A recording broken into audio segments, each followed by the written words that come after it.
She came to court wearing white, not because she believed in innocence, but because she wanted to look like the victim. Her new husband sat beside her, Rolex flashing smile, smug, their hands laced together on the polished oak table, like a performance. She leaned in close and whispered, "You'll get nothing. You deserve nothing." I didn't blink, didn't breathe, didn't need to, because the moment the judge put those papers down and laughed, I knew the game was over and I'd already won. I met her when I had nothing but a garage and a dream. She bought me frozen pizza on late nights, helped box up orders, told me I was brilliant when I still doubted it. I believed her, so I gave her half of everything, shares, control, trust. But when my company passed the $50 million valuation, she changed. She stopped asking about the business, started asking about my passwords, and when I walked into our house one night to find her business coach, half dressed in my kitchen, she didn't cry. She shrugged, said, "You'll land on your feet. You always do." Then she lawyered up fast the day before the hearing. She sold her story to anyone who would listen. Poor woman, abandoned, mistreated, unfairly cut out of the deal. She didn't mention the cheating, or the forged signatures, or the way she secretly tried to transfer my intellectual property to a shell company under her name. My reason? She had already relinquished her rights in a post-nuptial agreement she'd forgotten about. She signed it before a notary, on camera, during our reconciliation. I told her it was just to protect us both.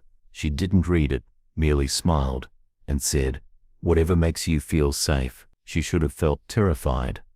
And so, the courtroom hummed. She sat with her ring twice the size of her loyalty. Her new husband fiddled with his cufflinks like he owned a bench, and I waited. Her attorney stood. "Your Honor, pursuant to the evidence, we request 50% of the sale, $49.5 million, as stipulated under spousal entitlement." The judge nodded, flipped through the file, then stopped. His eyes paused, lips twitched. Then came the laugh, low, sharp, deliberate.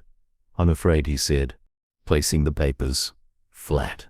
"This document nullifies her claim."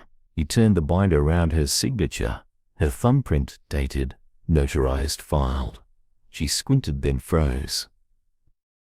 He continued, "This post-nuptial agreement, executed voluntarily, excludes the defendant from any future equity resulting from post-dissolution business activity." Translation: she received nothing. Not a cent, not even the complimentary pen. The courtroom hushed. The new husband leaned in. "Tell me this is fake." She didn't answer, for we both knew it wasn't. Her eyes darted to me. I merely raised my brows. I had warned her once. The cruelest lies aren't spoken. They're documented outside the courthouse. Reporters swarmed. She attempted a forced smile. Her husband stormed away, and I walked calmly past them all, quiet and finished. I never initially sought revenge. I wanted closure. But some mistake kindness for weakness, never hearing you approach until the lock clicks behind them. She believed she had buried me. She didn't realize I was the one holding the shovel, and I was never afraid to dig deep.